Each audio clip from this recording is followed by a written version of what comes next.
Oh god, these people are short. Hi guys, my name's Kennedy. I wanted to start my set with a question. How many of you guys went home for winter break? You can make noise, yeah. You can. Yeah, okay. Now, second question, how many of you are incredibly depressed right now? Okay, take note of the overlap. I personally went home for winter break as well. And something fun that happened was a lot of people had comments about my stand-up set, because I did stand-up for the first time back in December. So, you know, it was fresh in everyone's mind. My favorite comment I got was from a guy that I went to high school with, and he actually DM'd me on Instagram. And he said, "Hi Kennedy, I just wanted to let you know that your set was so unfunny that it ruined my acid trip." Thanks, man. That's so sick to hear. And my second favorite thing that I got about it was when I broke up with my now ex-boyfriend. And the very first thing he said to me after I broke up with him was, "Will you please not talk about me in your stand-up set?" And my first thought was, oh my god, am I like the Taylor Swift of indie comedy? And the second thing that came out of my breakup was a period of self-reflection. And I started thinking a lot about, you know, the choices I've made in life and my shortcomings and all the times I've fucked up. And as a result of that, I started a list of every time that I've been humbled. It's a working list. It has 26 things on it now. Today I'm just going to share 3 with you. So the first one I call the Chiefs incident. This happened a couple weeks ago. I was watching the Chiefs game with some of my friends, and I said, wow, Patrick put his whole Mahusi into that throw. No one liked it. No one liked my joke. And so I got uninvited to the next game. So that was awesome. Some people just don't like women in comedy, I guess. Number 2, this one's called the TikTok incident. This requires a little more context. You guys all know Harlow, our lovely club president.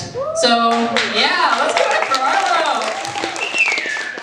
Yeah. So back in October, Harlow had a social event at their apartment.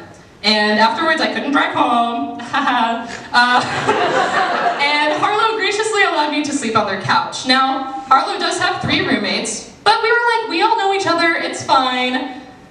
Harlow has 1 roommate, however. Let's call him Ben.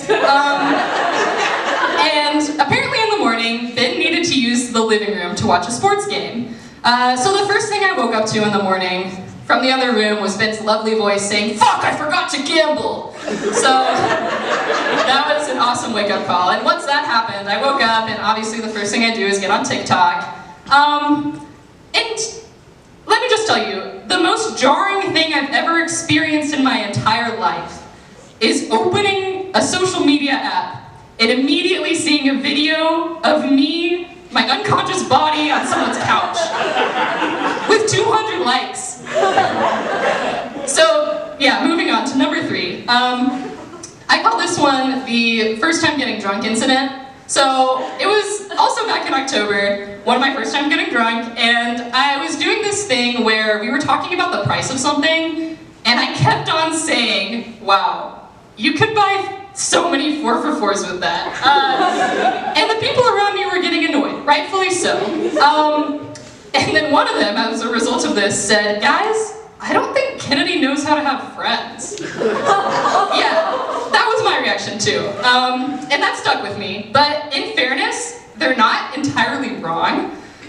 So I grew up in a small town, and when you grow up in a small town, you kind of just accept the fact that your mom's friends' kids are gonna be your friends, and then you don't really like bother to make like, you know, friends. You don't bother to make social skills.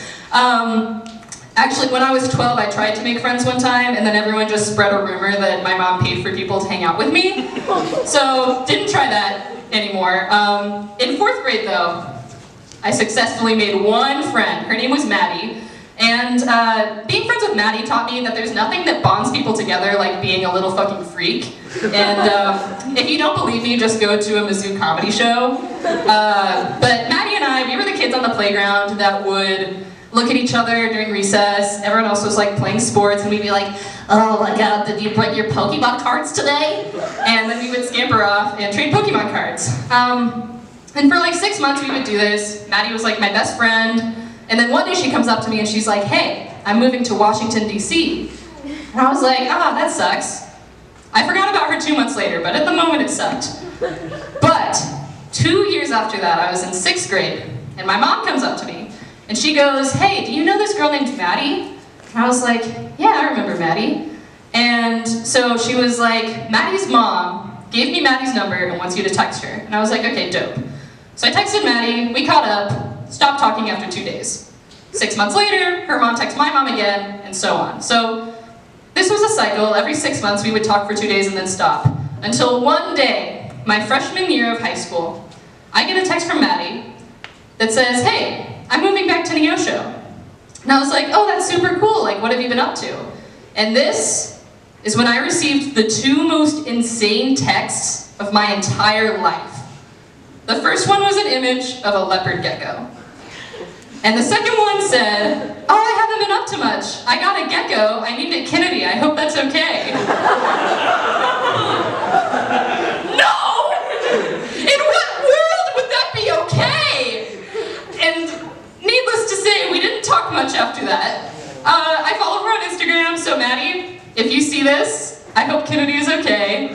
And in response to my friend that said I don't know how to have friends, here's what I want you guys to consider. The average friendship lasts what? 5 years? Max? Do you know how long a leopard gecko lives? 20 years, bitch. Who's really winning? Thank you.